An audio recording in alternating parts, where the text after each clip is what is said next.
சமையல் எரிவாயு மானிய திட்ட அறிமுக விழா அதிமுக புறக்கணிப்பு.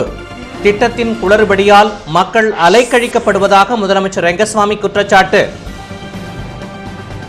இரண்டாவது உள்ளாட்சி தேர்தலை நடத்த அரசு ஆர்வம்.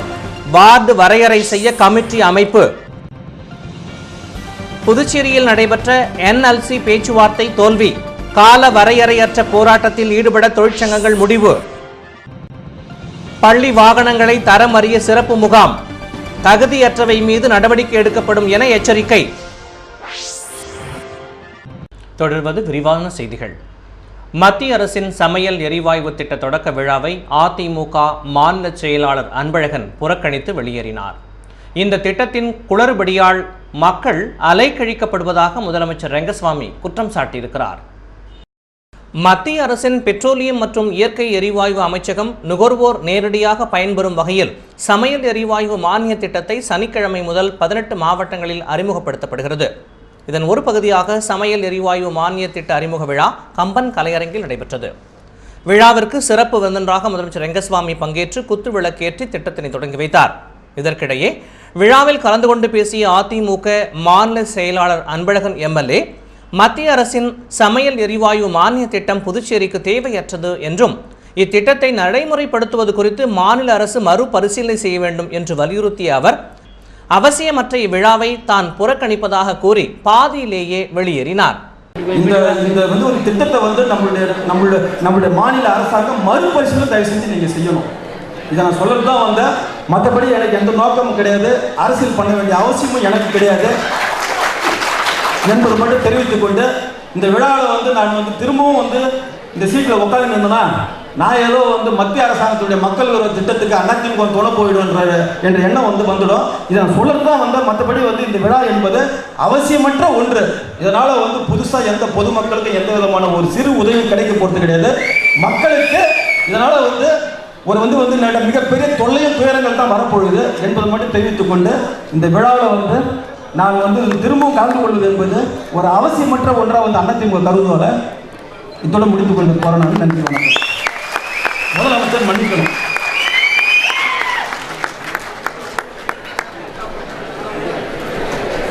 இதனைத் தொடர்ந்து பேசிய முதலமைச்சர் ரெங்கசாமி, மத்திய அரசின் சமையல் எரிவாயு மானிய திட்டத்தில் பல்வேறு குளறுபடிகள் இருப்பதாகவும் மத்திய அரசின் கட்டுப்பாட்டில் இருப்பதால் இதனை நடைமுறைப்படுத்த வேண்டிய கட்டாயம் இருப்பதாகவும் கூறினார். வங்கிகள் மூலமாக சேவைகள் சென்றடைய வேண்டும் என்று நினைக்கும் பொழுது, எண்ணும் பொழுது, வங்கிகள் மூலமாக சேவைகள் சரியாக சென்றடைகின்றதா என்பதையும் உறுதி செய்ய வேண்டும். அதற்கு தேவையான வசதிகள் அத்தனையும் நம்முடைய நாட்டில் இருக்கின்றதா, மாநிலத்தில் இருக்கின்றதா என்பதை நாம் எண்ணி பார்க்க வேண்டும்.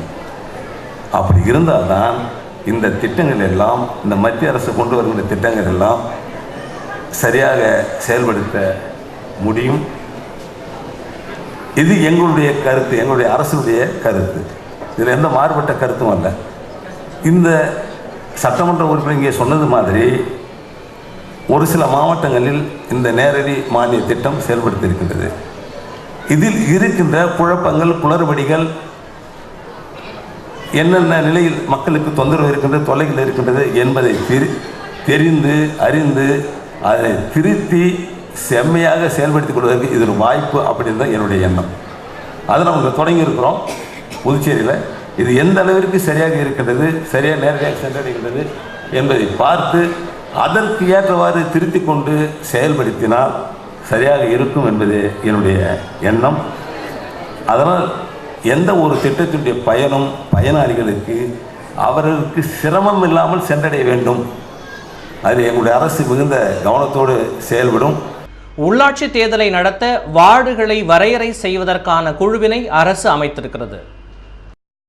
புதுச்சேரியில் ஒரு தலைமுறையே கண்டிராத உள்ளாட்சி தேர்தல் கடந்த 5 ஆண்டுகளுக்கு முன்பு நடத்தப்பட்டது. 98 கிராம பஞ்சாயத்துகள், 10 கொம்யூன் பஞ்சாயத்துகள், 5 நகராட்சிகள் ஆகியவற்றிலிருந்து 1500க்கும் மேற்பட்ட பிரதிநிதிகள் தேர்வு செய்யப்பட்டார்கள். இவர்களது பதவிக்காலம் நிறைவு பெற்று 2 ஆண்டுகள் ஆகும் நிலையில் உள்ளாட்சி தேர்தலை நடத்த வலியுறுத்தி பல்வேறு அரசியல் கட்சிகளும் உள்ளாட்சி அமைப்புகளும் தொடர் போராட்டங்களை நடத்தி வருகிறார்கள். இந்நிலையில் புதுச்சேரியின் உள்ளாட்சி மன்றங்களின் 2வது பொது தேர்தலை நடத்த புதுச்சேரி அரசு தீவிரமாகி இருக்கிறது. இதற்காக நகராட்சி, கொம்யூன் பஞ்சாயத்து மற்றும் கிராம பஞ்சாயத்து வார்டுகளை வரையறை செய்ய குழு ஒன்றை அமைத்திருக்கிறது. ஓய்வு பெற்ற அரசு அதிகாரி பன்னீர்செல்வம் தலைமையில் இந்த குழு இயங்குகிறது. இக்குழுவில் புதுச்சேரி நகராட்சி ஆணையர் ராஜமாணிக்கம், ஓய்வு பெற்ற அதிகாரி நாகராஜ், உள்ளாட்சித்துறை இயக்குனர் ரவி பிரகாஷ் ஆகியோர் இடம்பெற்றிருக்கிறார்கள். இதன் அலுவலகம் ஸ்ரீஃப்ரேன் வீதியில் உள்ள உள்ளாட்சித்துறை அலுவலக வளாகத்தில் அமைந்துள்ளது. புதுச்சேரியில் மாணவர்களுக்காக இயக்கப்படும் பேருந்துகளை பரிசோதிக்கும் முகாம் வரும் 9ஆம் தேதி வரை நடைபெறுகிறது.